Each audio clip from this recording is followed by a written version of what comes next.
Hi, good morning. Welcome to Mona Mom Sessions. இனிமே ஒவ்வொரு week ஃப்ரைடேவும் ஒரு லாங் வீடியோ அப்லோட் பண்ணலான்னு டிசைட் பண்ணியிருக்கேன். ஸோ என்னோட லஞ்ச் பாக்ஸ் மெனு ஐடியா ஷார்ட்ஸுக்கு எப்படி சப்போர்ட் பண்ணிங்களோ அந்த மாதிரி லாங் வீடியோஸ்க்கும் சப்போர்ட் பண்ணுவீங்கன்னு நம்புகிறேன். இது வந்து ஒரு சிம்பிளான kitchen restocking and cleaning video தான் பார்க்குறோம். ஃபஸ்ட்டு ஆயில் பாட்டில்ஸ் எல்லாம் வாஷ் பண்ணி வச்சுருந்தேன், அதெல்லாம் ரீஃபில் பண்ணி வச்சிடலான்னு எடுத்து வச்சிட்ருக்கேன். இந்த பாட்டிலில் ரீஃபைண்ட் ஆயில் தான் ஃபில் பண்ணி வச்சுருக்கேன். கிரவுண்ட்நட் ஆயிலும் நல்லெண்ணெயும் தீந்துடுச்சு, அதை இன்னும் வாங்கலை. வாங்கினதுக்கப்புறமா ஃபில் பண்ணி வைக்கணும். இது வந்து சப்பாத்தி தேய்க்கிறதுக்காக இந்த பாட்டிலில் ஃபில் பண்ணி வைக்கிறேன். இந்த மாதிரி நேரோவான மவுத் இருக்க பாட்டில்ஸ்க்கு வந்து ஃபனல் தேடிட்டு இருந்தேன். சிலிக்கானில் ஆல்ரெடி வச்சுருந்தேன், பட் அது ரொம்ப யூஸ் பண்ண கலர் ரொம்ப சேஞ்ச் ஆகிற மாதிரி இருந்தது. அதனால் ஸ்டீலில் வாங்கலான்னு தேடினேன், பட் ஸ்டீலில் எனக்கு கிடைக்கல. இந்த பிளாஸ்டிக்கு கிடைச்சது, ரொம்பவே யூஸ்ஃபுல்லாக இருக்குது. ஸ்பில் ஆகாத ஆயில் ஃபில் பண்ணுறது வந்து ரொம்பவே ஒரு கஷ்டமான டாஸ்க்காக இருக்குது. ஸோ இந்த ஃபனல் வந்து ரொம்ப யூஸ்ஃபுல்லாக இருக்குது.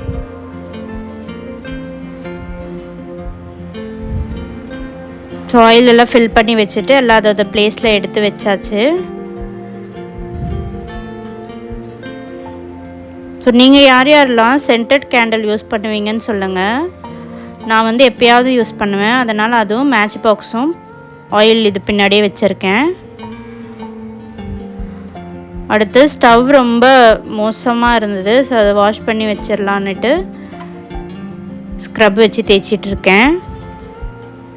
நம்ம என்ன தான் வந்து கிச்சன் க்ளீனிங் ஸ்ப்ரே எல்லாம் யூஸ் பண்ணாலும் நம்ம நார்மலாக டிஷ்வாஷிங் லிக்விட் வச்சு வாஷ் பண்ணுற மாதிரி ஒரு ஷைனிங் வந்து வேறு எதுவுமே கொடுக்க மாட்டேன்னுது. நானும் எதோ ஸ்ப்ரே எல்லாம் யூஸ் பண்ணி பார்த்தேன், பட் கடைசியில் இப்போ வந்து நம்ம டிஷ்வாஷிங் லிக்விடே யூஸ் பண்ணலான்ற இதுக்கு வந்துட்டேன். ஒரு சின்ன டிப் வந்து என்னென்னா, நீங்கள் எந்த ஸ்ப்ரே வாஷிங் ஸ்ப்ரே எது போட்டு நீங்கள் வந்து ஸ்டவ் க்ளீன் பண்ணாலுமே கடைசியில் ஒரு ட்ரை கிளாத் வச்சு துடைச்சிட்டிங்கன்னா நல்லா ஸ்டவ் வந்து ஷைனிங்காக நல்லாயிருக்கும். இப்போ வீட்டில் வந்து இட்லி பொடி தீந்துருச்சு, ஸோ அதுதான் ரெடி பண்ணிகிட்ருக்கேன். 1 கப் அளவுக்கு உளுத்தம்பருப்பு எடுத்து அதை நல்லா கலர் சேஞ்ச் ஆகிற அளவுக்கு வறுத்து எடுத்துக்கிறேன். அதே மாதிரி 1/2 கப் கடலைப்பருப்பு எடுத்து அதையுமே நல்லா கோல்டன் ப்ரௌனாக ஆகிற வரைக்கும் ஃப்ரை பண்ணி எடுத்துக்கிறேன். நான் எண்ணெய் சேர்க்காமல் வெறுமே தான் ஃப்ரை பண்ணுவேன். அடுத்து 1/4 கப்புக்கும் கம்மியாக சிறுபருப்பும் கூடவே காரத்துக்கு தகுந்த மாதிரி காஞ்ச மிளகாவும் எடுத்து நல்லா ஃப்ரை பண்ணி எடுத்துக்கிறேன்.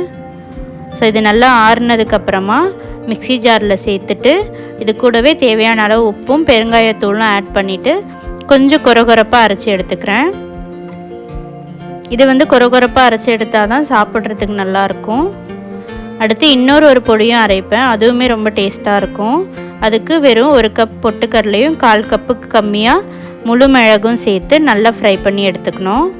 ஸோ இதுவுமே நல்லா ஆறுனதுக்கப்புறமா உப்பு மட்டும் சேர்த்து இதை வந்து நல்லா ஃபைனாக அரைச்சி எடுத்துக்கணும். நல்லா ஏர்டைட் ஜாரில் போட்டு வச்சிட்டோன்னா அவ்வளோ சூப்பராக இருக்கும். காரம் அதிகமாக சாப்பிடாதவங்களுக்கெல்லாம் இந்த பொட்டுக்கடலை பொடி வேணால் அரைச்சி ட்ரை பண்ணி பாருங்கள், ரொம்பவே நல்லாயிருக்கும். ஸோ லன்ச் டைம் வந்துருச்சு.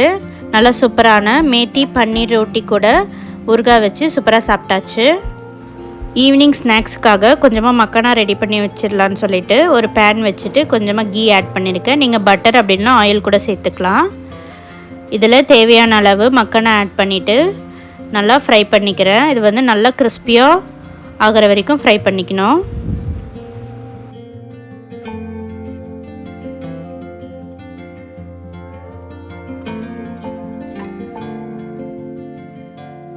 பெப்பரும் சால்ட்டு மட்டும் நான் ஆட் பண்ணுறேன். நீங்கள் வேணும்னா ரெட் சில்லி பவுடர் கூட ஆட் பண்ணிக்கலாம். ஸோ இது மட்டும் ஆட் பண்ணிவிட்டு ஒரு 2 நிமிஷத்துக்கு நல்லா ஃப்ரை பண்ணிவிட்டு ஸ்டவ் ஆஃப் பண்ணிடுறேன்.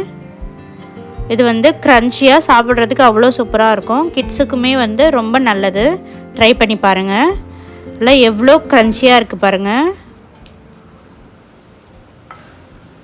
இதையுமே ஒரு ஏர்டைட் கண்டெய்னரில் வச்சுட்டா 1 வீக்குக்கு ரொம்பவே சூப்பராக இருக்கும். நம்ம கிட்ஸுக்கு ஸ்நாக்ஸ் பாக்ஸில் கூட பேக் பண்ணி கொடுக்கலாம். ஸோ இதோட இந்த வீடியோவை முடிச்சுக்கிறேன். நெக்ஸ்ட் வீக் இதே மாதிரி ஒரு இன்ட்ரெஸ்டிங்கான வீடியோவில் உங்களை மீட் பண்ணுறேன். Thank you for watching.